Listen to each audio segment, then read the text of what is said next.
Eu gostaria de que os irmãos abrissem em Mateus capítulo 16.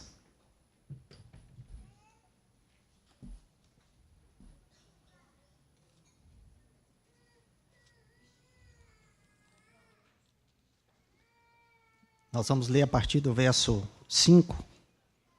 E o tema que eu vou compartilhar com os irmãos é o fermento dos fariseus e dos saduceus.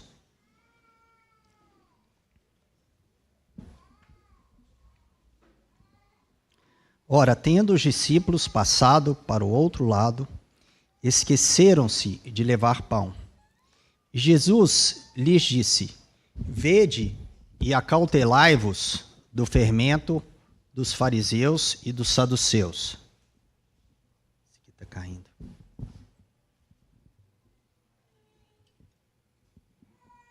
Como é que está caindo aqui? Eu não sei o que eu tirar daqui.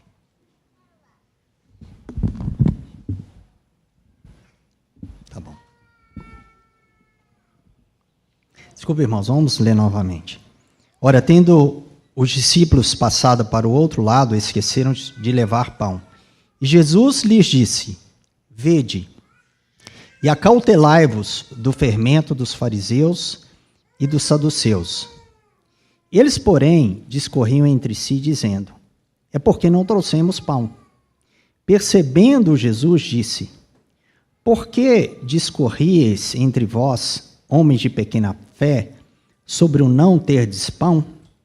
Não compreendeis ainda, nem vos lembrais dos 5 pães para 5.000 homens, e de quantos cestos tomastes?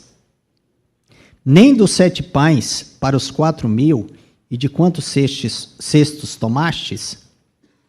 Como não compreendeis que não vos falei a respeito de pães, e sim, acautelai-vos do fermento dos fariseus e dos saduceus? Então entenderam que não dissera que se acautelassem do fermento dos pães, mas da doutrina dos fariseus e dos saduceus. Senhor, nós damos graças a Ti pela Tua palavra, por aquilo que o Senhor revela, Senhor, aos Seus discípulos, e queremos ter um coração aberto para que o Teu Espírito fale ao nosso coração, Senhor. Para que possamos ser edificados nessa manhã, e assim, Senhor, o Senhor venha tocar, Senhor, nas nossas vidas, Senhor, nos nossos caminhos, a fim de possamos aprender a ter um viver santo na presença do Senhor. Te pedimos então que o Senhor abra os nossos olhos, é o que eu te oramos no nome do Senhor Jesus. Amém, Senhor. Irmãos, esse texto, né, eu vou ler depois alguns textos a mais, para a gente entender um pouco mais a respeito do fermento dos saduceus e dos saduceus, do fariseus e saduceus. E aqui o Senhor, ele começa falando: Vede e acautelai-vos do fermento dos fariseus e saduceus.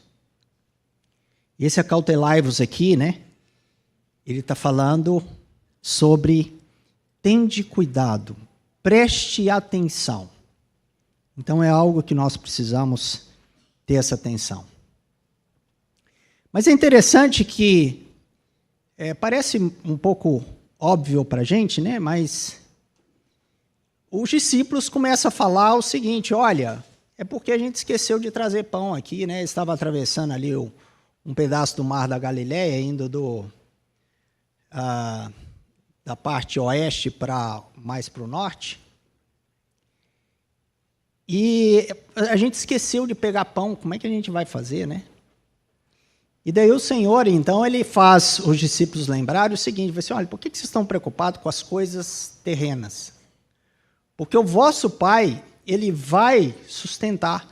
Veja a multiplicação dos pães, 2 vezes. E quantos cestos sobrastes? Não é sobre isso que eu estou falando. É muito interessante porque a gente vai observar, até quando a gente for falar a respeito dos fariseus e saduceus, né, que a visão é uma visão terrena. E assim também a gente vê que a visão que os discípulos eles tinham a respeito ali daquela situação presente era simplesmente uma visão terrena. E aquilo que o Senhor, então, ele foca é na visão celestial. Eu não sei se os irmãos têm observado, mas pelo menos, principalmente o Cleito, quando tem compartilhado, ele sempre fala a respeito de nós não termos uma visão terrena, mas uma visão celestial a respeito de como nós devemos caminhar. E o que o Senhor ele faz, então, estes discípulos, é levar eles para falar o seguinte, assim, por que vocês estão preocupados com isso? A gente tem que ter uma visão do céu e não terrena. E daí, depois que ele fala isso, né, fala assim, então, agora volta para o céu. Agora ele repete mais uma vez, acautelai-vos, preste atenção nisso. Os irmãos sabem que quando a gente tem repetição, ele tem a ver com urgência. É muito importante, então, nós prestarmos atenção nessa questão da doutrina dos fariseus e dos saduceus, né? Esse fermento dos fariseus e dos saduceus. E para a gente, então, entender a respeito do que seria essa doutrina, né? A gente primeiro precisa saber o que é o fermento na Bíblia. Quando a gente vê lá no Pentateuco, ele é muito claramente dito que aqueles pães, então, que nós, da Páscoa, eles precisavam ser pães asmos, ou seja, sem fermento. A gente vê que tudo isso é figura do nosso Senhor Jesus, que foi uma vida sem pecado, uma vida santa, uma vida sem essa mistura. Mas aí tem um texto que a gente vai falar também sobre fermento, que pode abrir um pouquinho mais para a gente, que está em 1 Coríntios, capítulo 5,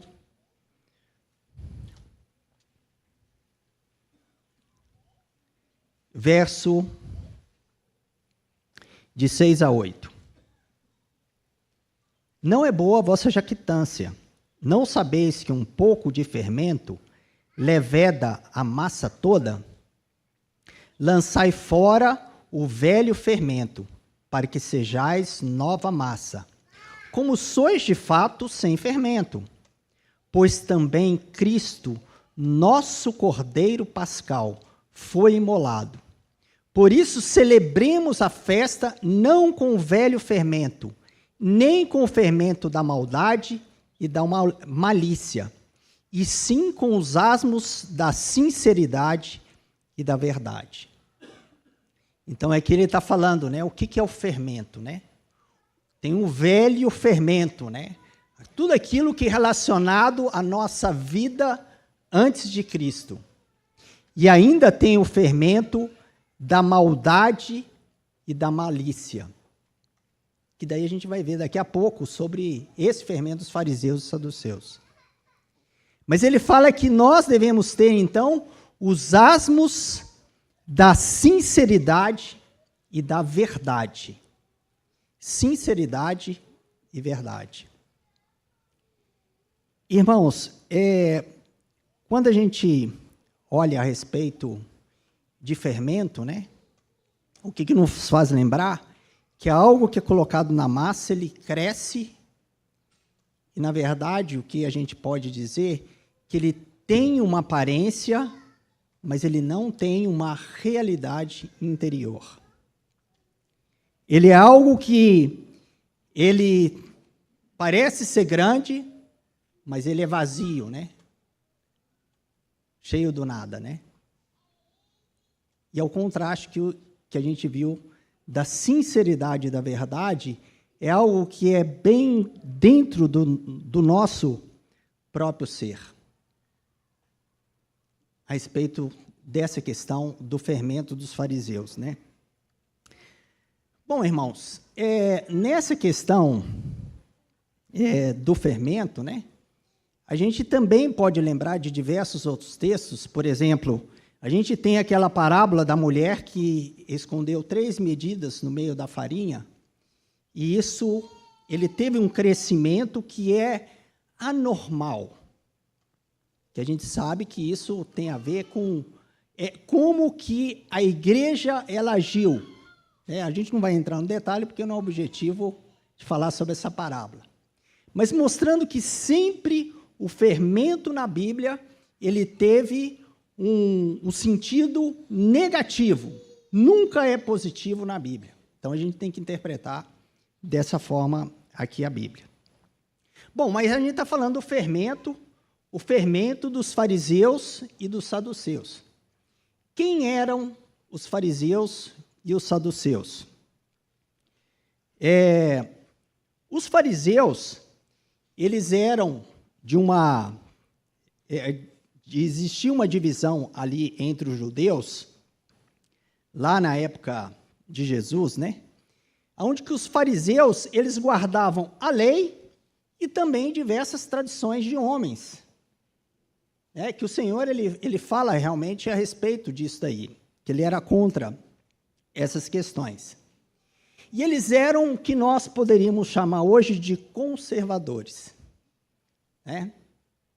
Agora, os saduceus, eles eram mais ligados à classe política e eles não acreditavam, por exemplo, na ressurreição.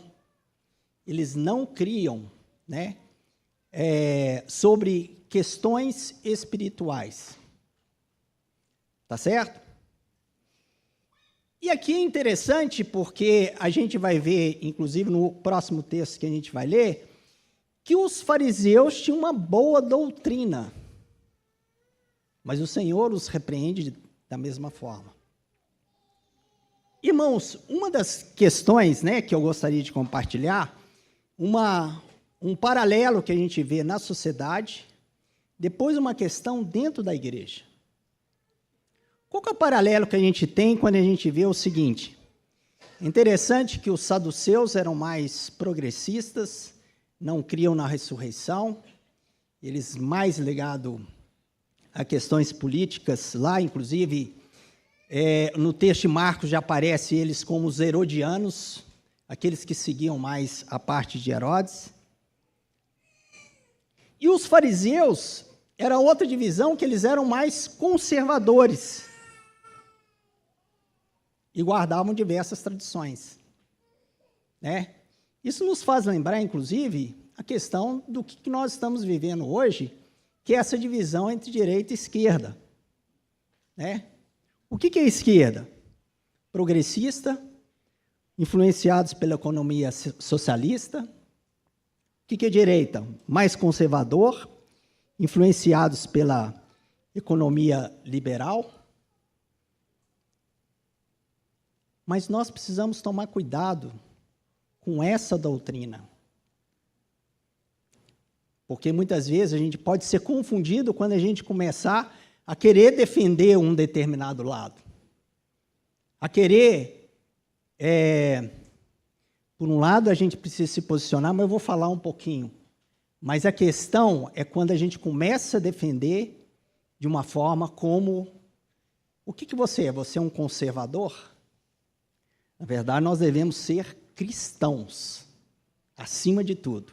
E a gente vai ver o porquê disso, É lógico, irmãos, que por ter uma visão celestial, a nossa vida deve ser pensar o seguinte: eu vou votar, eu preciso até mesmo votar, que é uma questão legal, que é uma obrigação nossa, mas é lógico que eu vou ver quem tem um alinhamento segundo aquilo que eu creio, mas não posso depositar nenhuma esperança em nenhum político. Mas ele é o fulano de tal, o irmão tal. Irmão, mesmo assim, nós não podemos depositar nenhuma esperança no político. Até porque o Senhor pode usar um ímpio. Ele não usou o Ciro para poder falar com os judeus para voltar a edificar o templo, edificar lá Jerusalém. É lógico que a gente, quando a gente lembra uma sociedade estável, os princípios e os valores de Cristo, isso que faz uma sociedade estável. O que quer dizer amar uns aos outros, socorrer os necessitados, preservar a família, cada um seja servo um do outro, apesar de que isso daí nenhum partido fala, né? Você ser servo um do outro, né? Bom, irmãos, então, o que eu preciso ter uma visão que é tanto direita quanto esquerda é do mundo. Não tem diferença com relação a quando a gente se posiciona da forma como tem sido. O que nós temos com relação à visão celestial? Nós, por exemplo, estávamos estudando Colossenses, né, nessa conferência, e lá em Colossenses capítulo 3, verso 1, diz o seguinte: portanto, se fostes ressuscitados juntamente com Cristo, buscai as coisas lá do alto, onde Cristo vive assentado à direita de Deus. Pensai nas coisas lá do alto, não nas que são aqui da terra, porque morrestes, e a vossa vida está oculta juntamente com Cristo em Deus. Quando Cristo, que é a nossa vida, se manifestar, então vós também sereis manifestado com Ele em glória. Irmão, pensai nas coisas lá do alto. Isso parece uma coisa de alienação, né? Não. O que quer dizer pensar nas coisas lá do alto? É viver aqui na terra olhando da perspectiva de Deus. É isso que é viver pensando no alto. É do ponto de vista de Deus. O que Jesus, então, falou com aqueles discípulos quando eles estavam atravessando, ele falou do fermento dos fariseus? Olha, com relação ao pão, olha da perspectiva de Deus. O Senhor não supriu? O Senhor não supriu 5.000? Depois não supriu 4.000? E ainda sobrou cesto?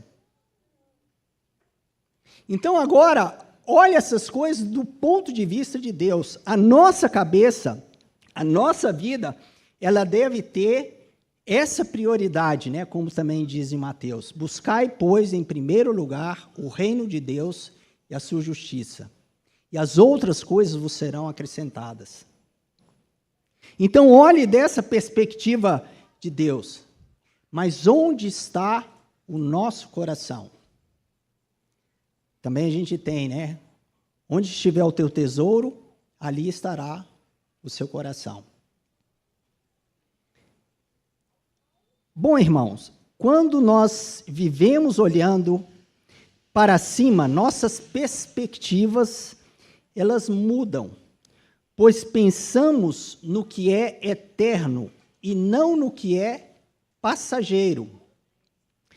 Se os irmãos depois quiserem abrir 2 Coríntios, capítulo 4, 16 a 18, né? Nós não olhamos segundo a perspectiva terrena, que ela desvanece, que ela muda, ela perde, ela passa. O mundo passa, bem como as suas concupiscências. Mas a gente olha do ponto de vista celestial. E nós precisamos entender, até o momento que nós estamos vivendo, desse ponto de vista celestial, de como que o Senhor ele quer nos conduzir nesses dias que nós estamos vivendo. Bom, irmãos, mas isso é uma questão que a gente está olhando para a sociedade. O que agora nós podemos aprender relacionado a nós? o que é essa doutrina dos fariseus e dos saduceus? Primeira coisa que eu vou focar é que a gente precisa ter um olhar do ponto de vista celestial. Mas aqui, a gente precisa abrir, então, um próximo texto, que está em Mateus, capítulo 23. Que daí a gente vai aprender com o Senhor essa questão o que é essa doutrina dos fariseus e dos saduceus. Então o Senhor vai definir claramente o que é isso, né? E principalmente os fariseus, né? Lembrando que os fariseus eles eram mais conservadores. Capítulo 23 de Mateus diz: Então falou Jesus às multidões e aos seus discípulos. Na cadeira de Moisés se sentaram os escribas e os fariseus. Fazei e guardai, pois, tudo quanto eles vos disserem. Porém, não imiteis nas suas obras, porque dizem e não fazem. Atam fardos pesados e difíceis de carregar, e os põem sobre os ombros dos homens, entretanto, eles mesmos nem com o dedo querem movê-los. Praticam, porém, todas as suas obras com o fim de serem vistos dos homens, pois alargam os seus filactérios e alongam as suas franjas. Amam o primeiro lugar nos banquetes e as primeiras cadeiras nas sinagogas, e as saudações nas praças, e serem chamados mestres pelos homens. Verso 11. Mas o maior dentre vós será vosso servo, quem a si mesmo se exaltar será humilhado, e quem a si mesmo se humilhar será exaltado. Irmãos, o que o Senhor está trazendo aqui é um problema de aparência, que é diferente da realidade. Depois ele vai falar 8 ais contra aqueles fariseus. E lembrando, né, que aquilo que a gente leu no texto anterior, acautelai-vos dessa doutrina de aparência. É interessante que eles tinham a doutrina correta, tanto que o Senhor ele fala o seguinte: olha, fazei tudo o que eles falam. Eles falam a forma correta, porém, eles não têm uma realidade. Qual que é o objetivo, né, que a gente vê também outras características que aparecem aqui, né? Em primeiro lugar, eles falam, mas eles não fazem. Em segundo lugar, eles colocam fardos pesados sobre os outros, mas eles mesmos não carregam esses fardos. Colocam leis, regras, colocam legalismo, né, em cima das pessoas, mas nem eles mesmos conseguem carregar isso daqui. E às vezes, irmãos, como é que é a nossa vida no nosso lar? Aquilo que eu falo, aquilo que eu coloco, por exemplo, para os meus filhos, né, é algo que existe, de fato, uma realidade na minha vida? Aquilo que eu coloco na igreja, existe, de fato, uma realidade na minha vida? Ou é uma vida de aparência que eu estou vivendo? Ou talvez, né, chega aqui, eu estou bem mostrando, eu junto com minha esposa, tal, mas lá em casa a gente não consegue nunca entrar em acordo e sempre está brigando e sempre... É uma vida de aparência que a gente está trazendo e demonstrando, então, no meio da sociedade, no meio da igreja. Como é que tem sido, então, essa nossa vida? Como é que os nossos filhos têm enxergado isso daqui? Atam fardos pesados. colocam então regras muito restritivas, mas a sua própria vida você não tem. Às vezes são regras corretas. Você olha, não fique entrando nesse site aí, site pornográfico, mas às vezes a pessoa ela não se importa, que assim, não, eu sou mais maduro, não tem problema, né?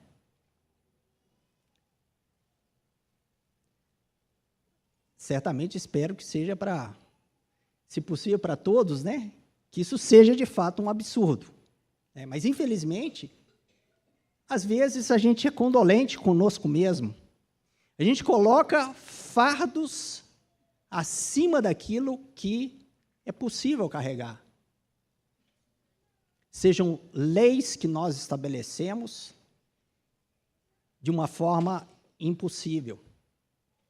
Sejam regras, às vezes de vestimentas, regras, às vezes de determinadas coisas que vão pesar, mas, na verdade, nós mesmos não as praticamos. Talvez você fala que o seu filho ele tem que ler a Bíblia, ele tem que estudar, ele tem que orar, né? Mas se você não tem essa prática, né, de ter realmente um tempo com Deus, isso simplesmente vai trazer um fardo pesado, mas não uma realidade. Na verdade, os nossos filhos, quando eles veem que nós temos uma prática, por exemplo, da leitura da palavra, eles próprios vão ser despertados a poder buscar. Eu me lembro, quando criança, meu pai, sempre ele estava ajoelhado ao pé da cama, na parte da manhã. E ele não fazia isso para poder ficar mostrando para a gente. Então, esse exemplo, ele marca as nossas vidas quando se tem realidade. Olha que interessante o verso 5. Praticam, porém, todas as suas obras com o fim de serem vistos pelos homens. Aqui, quando eu falo a respeito desses filactérios, alonga as franjas, né, era para mostrar, né, que eles colocavam alguns versos, né, naquelas caixinhas que tinha aqui na testa, e mostrar que eles guardavam a palavra, né? Mas, na verdade, só tinha a caixinha. Na verdade, o coração dele não estava guardando aquela palavra, que era o objetivo do que falava no Velho Testamento. Tenha na sua testa a palavra de Deus. No sentido que isso tem que estar impregnado na sua mente. No sentido, como, por exemplo, fala em Romanos 12, renovai-vos pela renovação da vossa mente, renovados segundo a palavra de Deus. Mas eles tinham isso apenas para ser visto pelos homens. Daí eu tenho um quadro lá em casa, né? Eu e a minha casa serviremos ao Senhor. Amém. Mas se a minha vida ela não está realmente dedicada a servir o Senhor, aquilo lá é só uma questão de aparência para os outros verem, olha que irmão espiritual, né? Que irmão que... Outra característica, amam os primeiros lugares e as primeiras cadeiras nas sinagogas. Isso aqui não é no sentido, né, que... Engraçado que aqui os irmãos não vêm para as primeiras cadeiras, né? Mas é no sentido de estar se colocando na frente dos outros. Olha quem eu sou. E assim também no próximo verso, que eles gostam de ser chamados mestres. Então, por exemplo, né, se a gente desse uma ênfase, não, você tem que me chamar de presbítero João Marcos. Se eu der uma ênfase quanto a um título, toma cuidado, acautelai-vos dessa doutrina. Que sempre você observa em todas essas características, que são uma santidade externa, mas sem uma realidade interior. E daí, irmãos, o Senhor agora, em primeiro lugar, né, ele fala lá no verso 11 e 12, né? Qual que é o princípio, então, em primeiro lugar, de nós acautelarmos, de nós não vivermos essa vida farisaica, né? Por isso que a gente fala farisaica, porque tem uma boa doutrina, mas não tem realidade espiritual. Essa realidade, ele fala, mas o maior dentre vós será vosso servo. Quem a si mesmo se exaltar, será humilhado. E quem a si mesmo se humilhar, será exaltado. Lembre-se o que o Senhor disse. Vinde a mim, todos vós que estáis cansados e sobrecarregados, e eu vos aliviarei. Tomai sobre vós o meu jugo, e aprendei de mim, que sou manso e humilde de coração, e achareis descanso para as vossas almas. O que o Senhor está falando, esse caminho, o contrário, é que nós precisamos aprender do nosso Senhor. E aqui, irmãos, eu vou dizer o seguinte, que, na verdade, quantas vezes, se eu fosse fazer igual César, né? Quem aqui já teve, em algum momento, vida de aparência? Eu sou um dos que levanta a mão, né? Os irmãos teriam coragem de levantar a mão? Levanta bem alto, como diz, né? Irmãos, nós podemos andar neste caminho. Na verdade, em algum momento, a gente já deve ter praticado isso, sim. Porque a gente se preocupa com uma vida de aparência. O que a outra pessoa vai pensar de mim? Como é que eu vou ficar quando eu chegar lá no meio dos irmãos e aqui em casa eu não tenho paz, eu vou falar sobre paz no meio da igreja? Eu quero ser reconhecido. Não precisa me dar título não, mas eu quero ser reconhecido, né? A gente tem uma preocupação muito grande de ser reconhecido pelos outros. E aqui o Senhor, então, ele vai expandir um pouquinho mais esse entendimento, quando ele vai falar a respeito de 8 ais. 8 advertências mostrando o que é essa doutrina dos fariseus e saduceus. Lembre-se que os dois estão no mesmo patamar, né? Mesmo progressista quanto conservador. Então, ele começa dizendo o seguinte, verso 13 do capítulo 23. Ai de vós, escribas e fariseus, hipócritas. Deixa eu parar nessa palavra, né? O que é hipocrisia, né? Sei que muitos irmãos já sabem sobre isso, mas queria repetir, que naquele tempo lá da Grécia, né, então, aqueles teatros que eles faziam, eles colocavam uma máscara na frente para poder representar um personagem daquela peça que eles iam apresentar ali naqueles lugares de apresentação, né? Então, o hipócrita era esse artista que estava representando um outro personagem, né? E aqui, então, foi usado pelo Senhor, o hipócrita é aquele que, na verdade, ele está apresentando algo que realmente ele não é, que é justamente a vida de aparência e não da realidade, que é isso que o Senhor, ele quer de nós. Verso 13, ai de vós, escribas e fariseus hipócritas, porque fechais o reino dos céus diante dos homens, pois vós não entrais, nem deixais entrar os que estão entrando.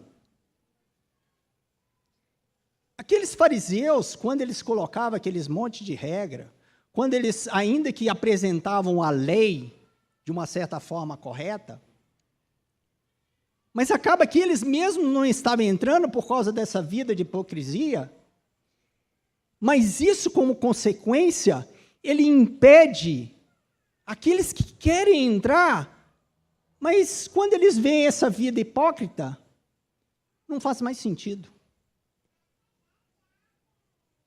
Acaba que isso é um impedimento para que esses entrem.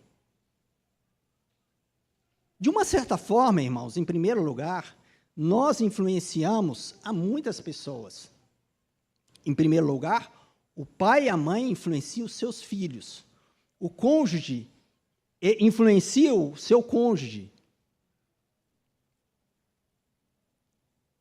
Mas, se nós vivemos uma vida, então, hipócrita, uma vida de aparência, uma vida com essa doutrina, não é só uma questão minha, mas acaba que eu estou impedindo que talvez o meu filho, ele possa de fato enxergar a realidade.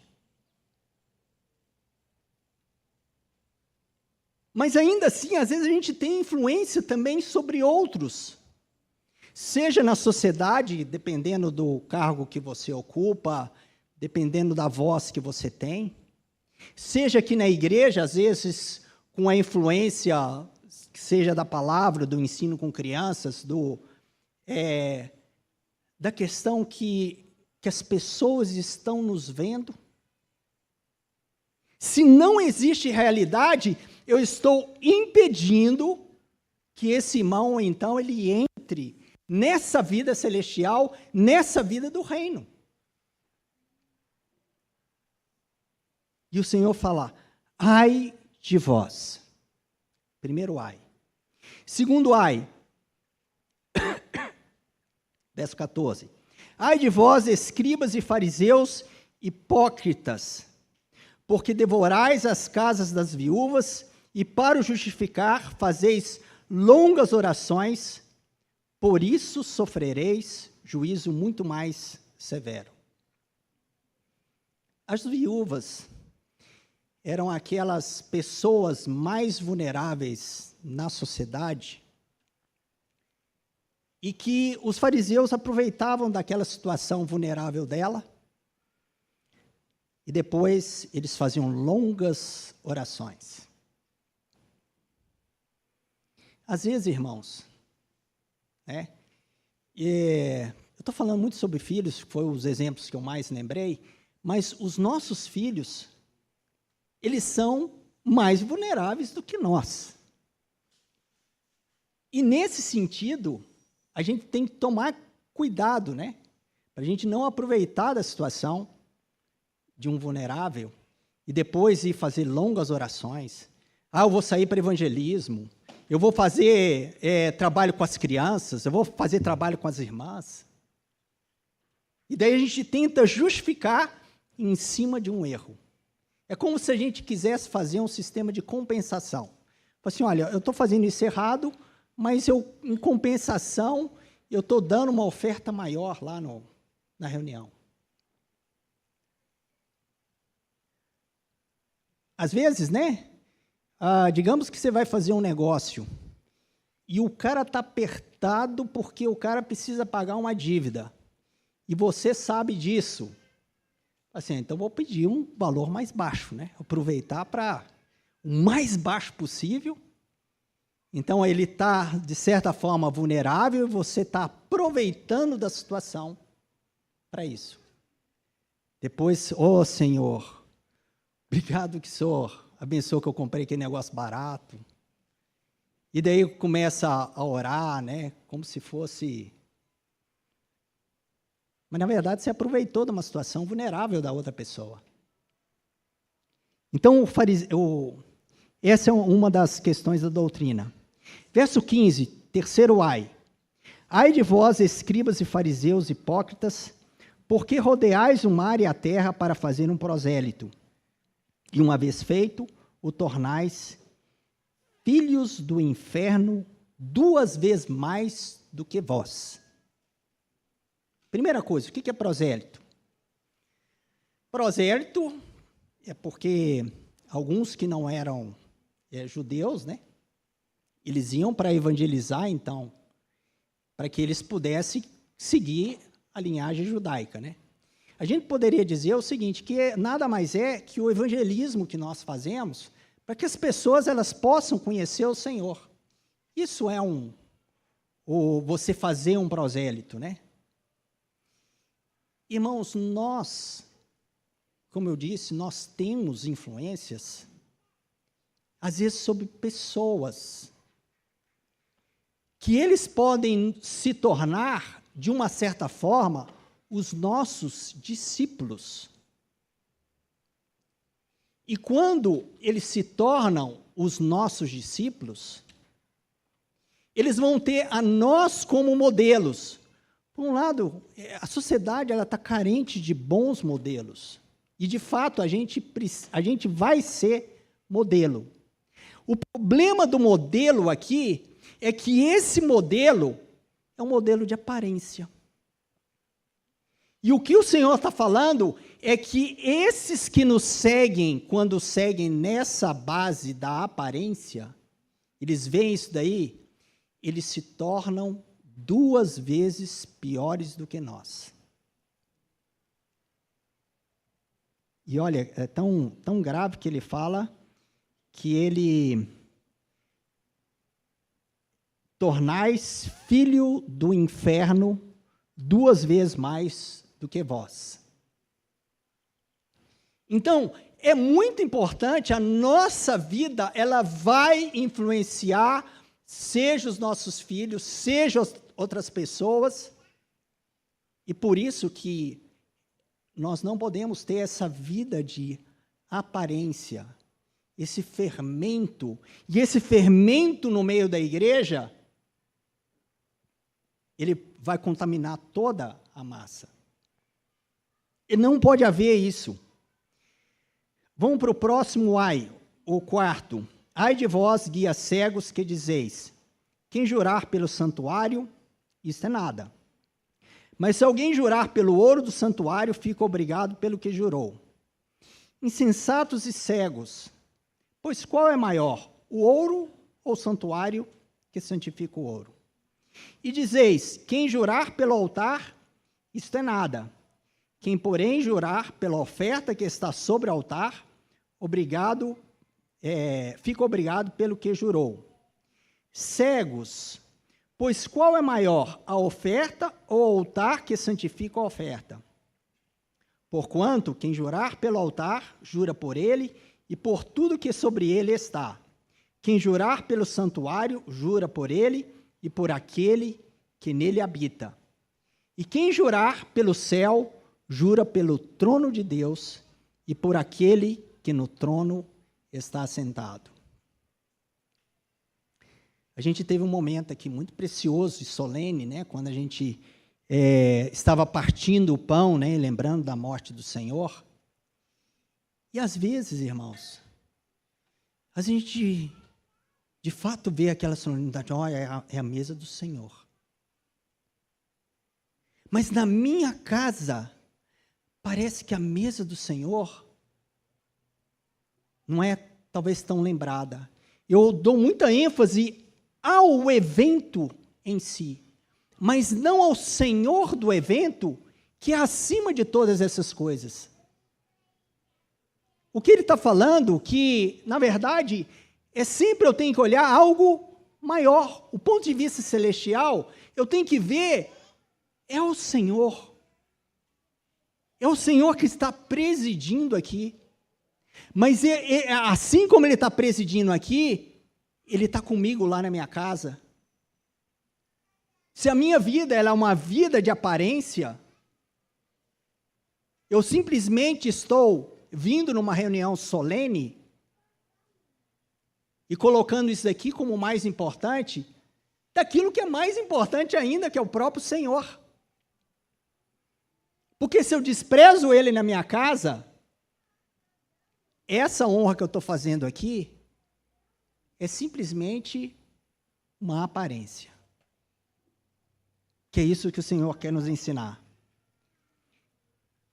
Próximo ai, verso 23. Ai de vós, escribas e fariseus hipócritas, porque dais o dízimo da hortelã, do endro, do cominho, e tendes negligenciado os preceitos mais importantes da lei, a justiça, a misericórdia e a fé. Devias, porém, fazer essas coisas sem omitir aquelas.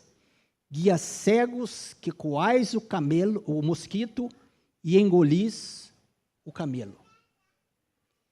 É uma coisa absurda, né? Coar o mosquito, mas você engole o camelo, não engole aquilo que é. Então, às vezes, a gente é cheio de regra, assim, não, mas eu vou ter que ir com uma vestimenta assim, eu tenho que dar ali o dízimo de cada detalhe que eu ganho. Mas na minha vida, o que falta? Justiça, misericórdia e fé. Vou deixar para outro irmão compartilhar sobre justiça, misericórdia e fé. Certamente tem muita coisa. O que a gente pode dizer? Na minha vida, na minha casa, na sociedade, tem sido uma vida justa. Mas não basta ter justiça, eu preciso ter misericórdia. Irmãos, quantas situações que acontecem no nosso lar, que acontecem no nosso trabalho, na nossa escola, aonde que eu preciso ter misericórdia. A pessoa erra, e eu preciso ter misericórdia, sempre lembrando que o Senhor teve misericórdia de mim, e por isso eu estou aqui. E também fé. Fé na certeza das coisas que se esperam e na convicção de fatos que nós não vemos. Bom, mas isso aqui não é o foco. O que eu quero dizer é que existe uma questão que nós precisamos entender quando a gente lê, por exemplo, o Sermão da Montanha,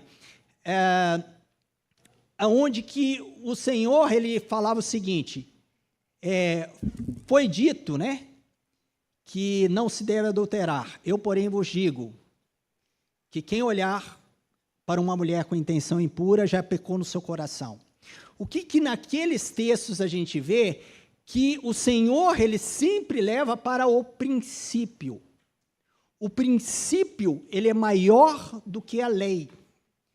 No sentido que quando eu entendo, então, o princípio da vida cristã, eu não vou ficar preocupado eu não vou deixar de fazer aquilo que é o pequeno, igual o dízimo do cominho, etc. Eu não vou deixar de fazer essas coisas. Mas, porque eu entendo o princípio, eu faço, inclusive, essas coisas pequenas. Eu sirvo ao Senhor. Por que eu sirvo? Eu preciso servir a minha esposa, eu preciso servir os meus filhos. Por causa de um princípio que o Senhor ele ensinou, eu preciso ser servo. Muita gente fala do marido que ele é o cabeça do lar, mas se você verificar, uma das características principais é aquele que mais precisa servir. Então, eu preciso ser servo. Quando eu entendo, então, essa questão, que é o princípio, então eu não vou ficar preocupado em muitas regras. Mas a vida de aparência, ele leva a gente a ter algumas regras, mas não o princípio. Ah, tá bom, eu já fui até aqui, eu já ajudei até aqui, a partir de agora eu não ajudo mais. Mas o que é o princípio de servir? O que é o princípio do amor? Amar não é amar a quem vai te dar necessariamente um retorno para você. E muitas vezes nós não recebemos retorno algum. E o serviço, ele precisa ser um coração voluntário, simplesmente de sempre dar. Como o Senhor mesmo disse, é melhor dar do que receber. Então esse é o princípio. E é isso que está falando aqui. Quando a gente entende, então, a justiça, a misericórdia, a fé, e não um monte de regrinhas que são dados para nós. Isso é viver fora da vida de aparência. O próximo why, né, que senão a gente não vai completar agora, né? Eu vou ler os dois seguintes, porque eles estão muito ligados um ao outro.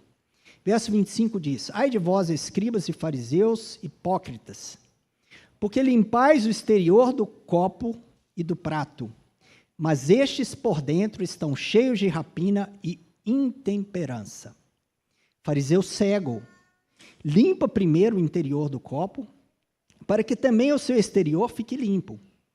Ai de vós, escribas e fariseus hipócritas, porque sois semelhantes aos sepulcros caiados, que por fora se mostram belos, mas interiormente estão cheios de ossos mortos e de toda imundícia.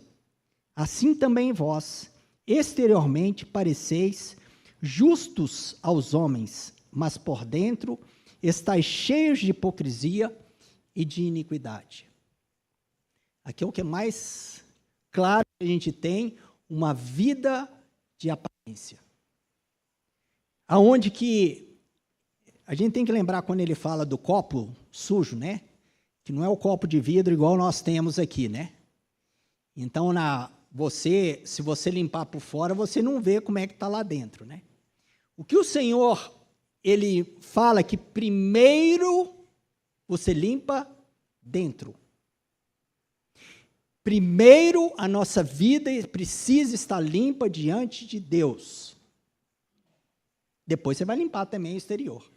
Na verdade, quando na nossa vida o Senhor, ele vem falando a respeito de pecados, de costumes que não são dele, e nós nos arrependemos, nós vamos nos limpando, isso como consequência, o nosso exterior também, ele se limpa.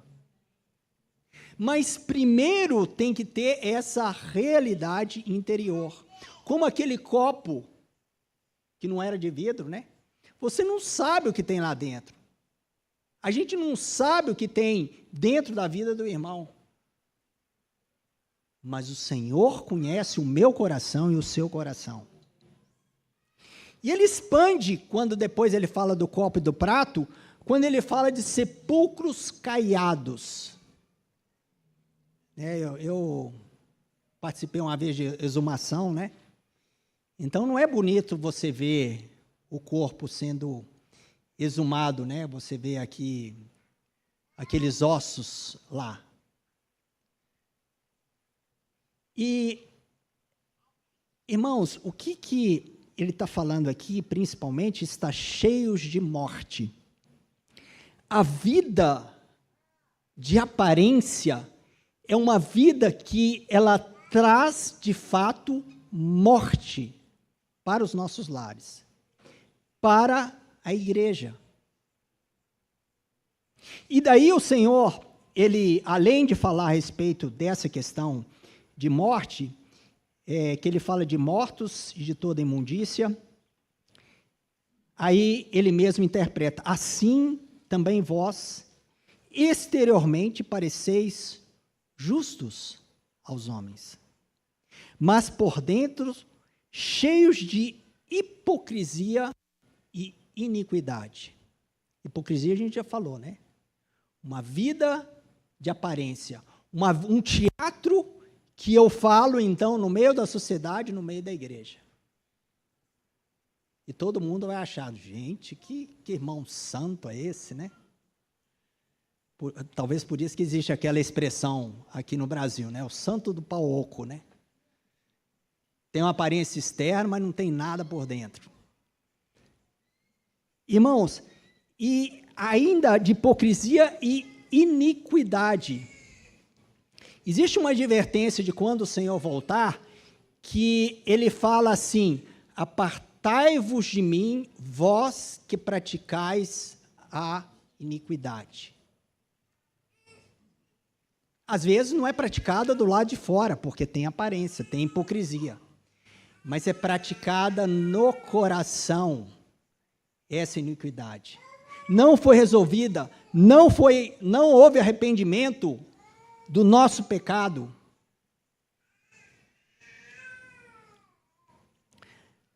Amém. Vamos para o próximo,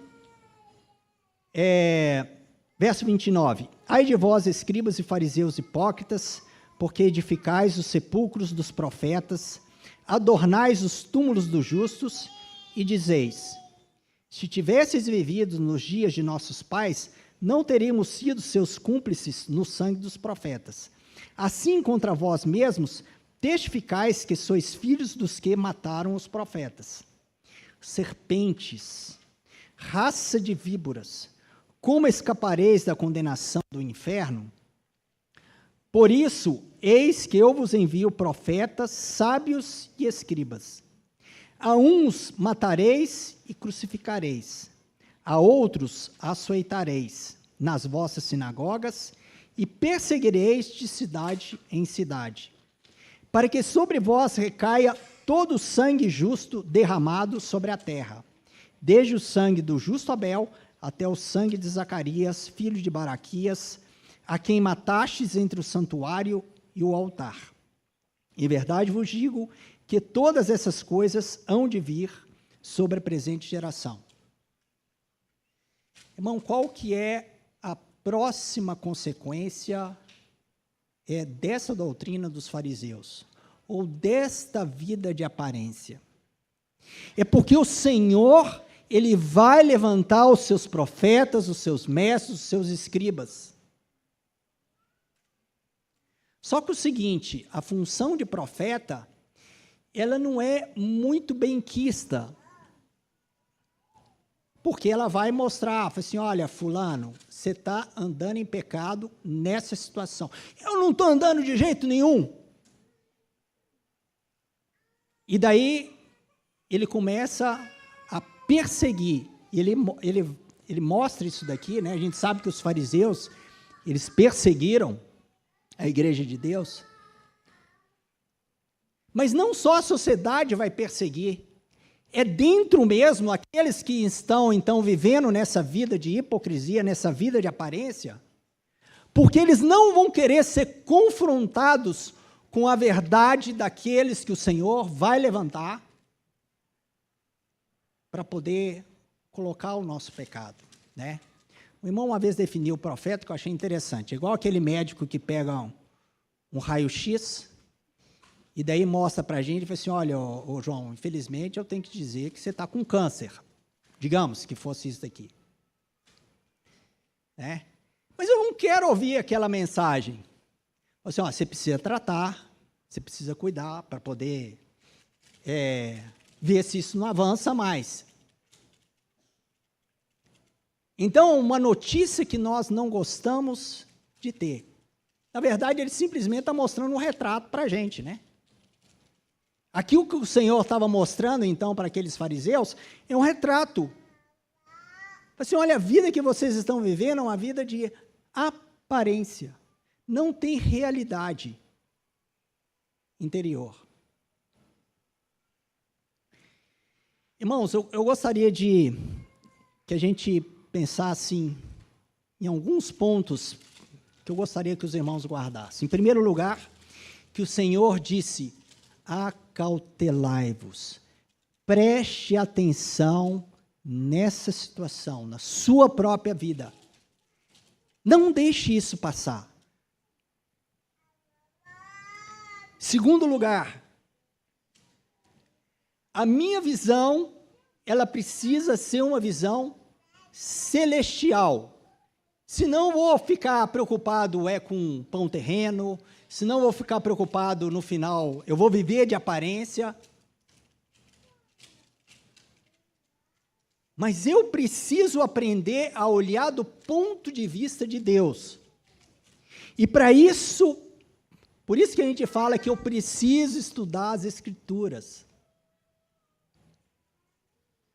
Por isso que Romanos diz, não vos conformeis com este século, não tomeis a forma desse século, mas renovai-vos pela renovação da vossa mente, para que experimenteis qual seja a boa, agradável e perfeita vontade de Deus. Então a nossa mente, ela precisa ser renovada segundo os princípios de Deus. E daí, também, quando ela é renovada, pensar nas coisas lá do alto, não nas que são aqui da terra. Pensar naquilo que é eterno, que vai permanecer. A única coisa que vai permanecer é a igreja e o reino do Senhor. Tudo que nós vemos vai acabar.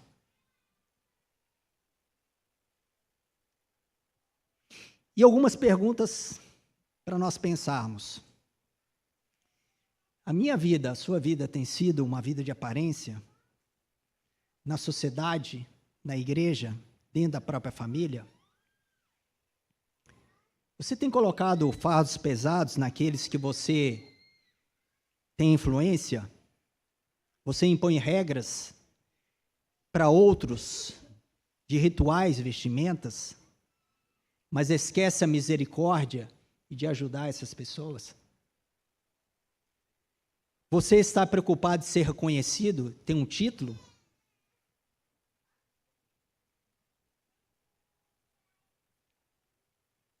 Qual que é o legado que você tem deixado para os seus discípulos? Ele vai te imitar, né? Como eu falei, discípulo de uma forma mais ampla, né? Seja os nossos filhos, seja aqueles que nós influenciamos, que são os nossos discípulos, né? Que o Senhor, Ele possa conquistar o nosso coração. E nós não permitimos que esse fermento esteja em nosso lar, esteja na igreja, e assim a gente possa glorificar o nome do Senhor, possa trazer realidade. Eu estava pensando num cântico, mas não sei se está tarde, né? Um cântico antigo que a gente não canta, que é vida reta e coração contrito, agrada mais o Pai que sacrifícios. Você acha que dá para...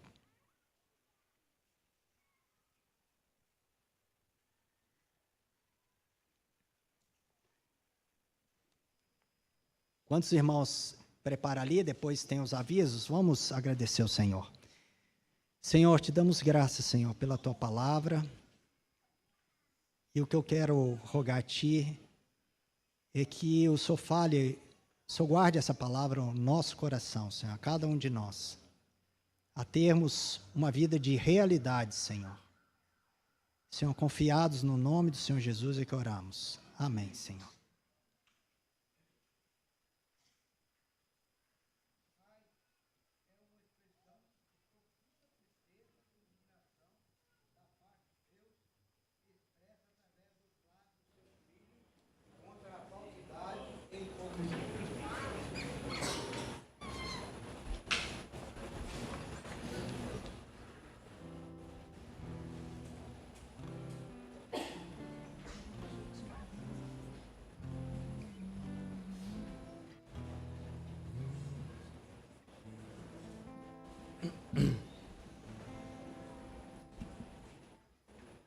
Quantos aqui conhecem essa canção?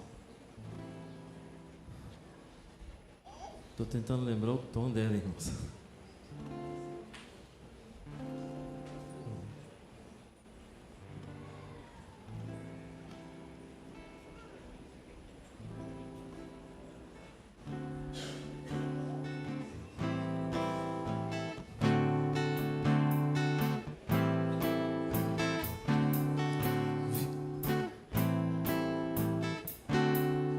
Vida reta e um coração contrito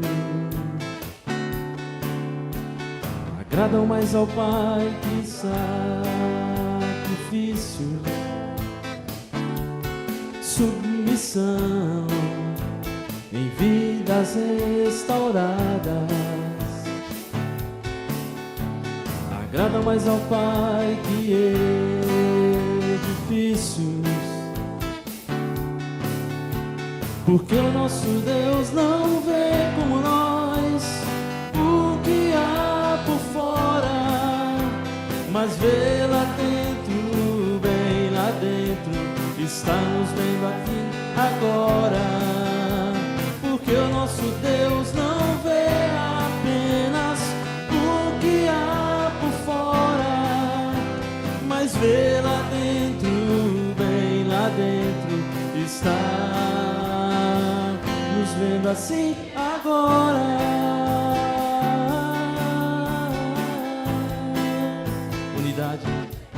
Unidade e um só coração agrada mais ao Pai que sentimentos,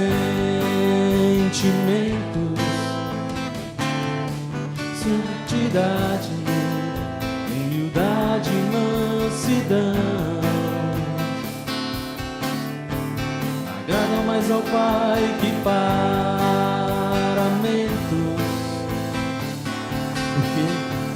Porque o nosso Deus não vê como nós o que há por fora, mas vê lá dentro, bem lá dentro, está nos vendo assim agora.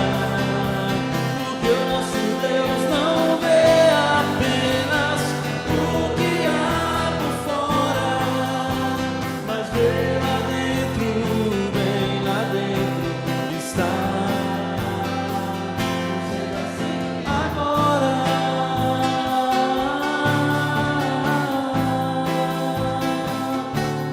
Unidade e um só coração agrada mais ao Pai que sentimentos, santidade, humildade, mansidão. Agrada mais ao Pai que paramentos.